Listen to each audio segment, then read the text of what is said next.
What's going on, guys? Today we're going to be taking a look at one of the recent releases here from the Ross Chastain side of diecast, and it's going to be his Busch Light Peach Chevrolet Camaro from 2024. I know he raced this in a couple of races last year, including the Chicago Street Course.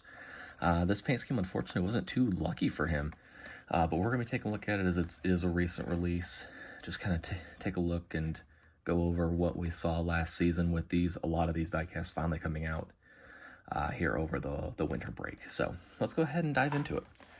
So this is probably one of my favorite schemes of his from last year. I don't know, it's the beer. I honestly loved the beer. It was one of my favorites besides probably the Busch Light Apple. But as you can see, you have the peaches there on the side and on the box. It's a pretty standard box. They didn't really change the boxes up too much for each car. You have the NASCAR Cup Series 2024, distincting what year it is. I do like that they have those on the front and center of the box nowadays. Trackhouse Racing, of course, Ross Chastain. And because it is the Busch Light sponsorship on it is an adult limited edition collectible. And it will be on the base just like normal. You can see the side hologram here, if I can get it to focus. Ross Chastain, #1 Busch Light Peach 2024 Camaro ZL1. This is, of course, 2024, so it's not a 2025 Chevrolet is what they're going to have on these, like I showed you guys with the Ross Chastain 2025 car that just came out as well. They do have the Camaro on all these 2024 cars. On the back, pretty much the same as the front, minus, looks like it's, the Lionel Racing official diecast of NASCAR. You got the barcode, and on the bottom, you got all the trademark stuff. On the top, of course, NASCAR, your hologram, and the choking hazard for the kids. All right, let's go ahead and open this up and take a look at this beautiful, beautiful car. All right, I got it out of its box. We're gonna go ahead and take a look at it in the clear plastic. You can see it's getting a lot better now. Like I said, this is probably one of my favorite paint schemes that he did for this past year, and he had a lot of fantastic paint schemes.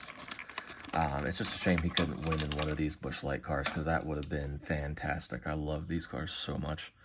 As you can see, it just gets better as you take it out of the box. It is a beautiful, beautiful paint scheme. I love the bright orange.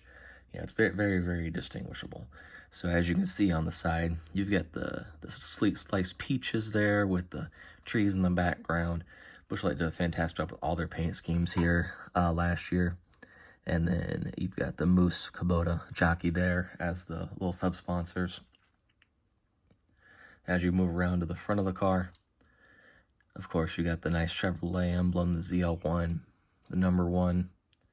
You got the Busch Light Peach there on the hood. Very simple, very traditional with Busch Light. On the next side, you also have, like I said, the sliced peaches. You get the little peach leaves right here, and the number's actually not foil, but the outlining of the #1 is like an orange foil. I don't know if you can kind of see it right there glimmering in my studio light that I've got.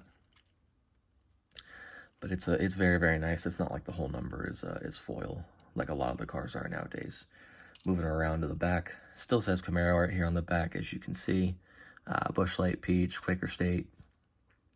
And then, of course, your traditional Race for the Mountains right there on your deck lid. And then on the top here, you've got the orange outline #1. The orange outline on the top on the roof is not foil like it is on the side, as you can tell. You can see it kind of glimmering right there. This one's the traditional paint, which is basically what's on the car, outlined with the black, and then the white and the #1.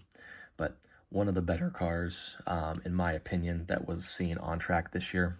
I know it's one that I have been waiting to come out now for a while, so I'm very, very happy that it has come out before our first race of 2025.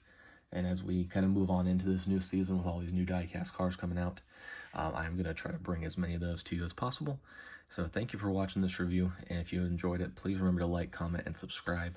I will be having a lot more videos coming out. I've got to catch up from all the diecasts that I received in 2024. I still have some 2023s that I've got.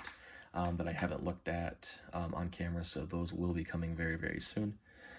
Like I said, please comment, like, subscribe, and I'll catch you guys later.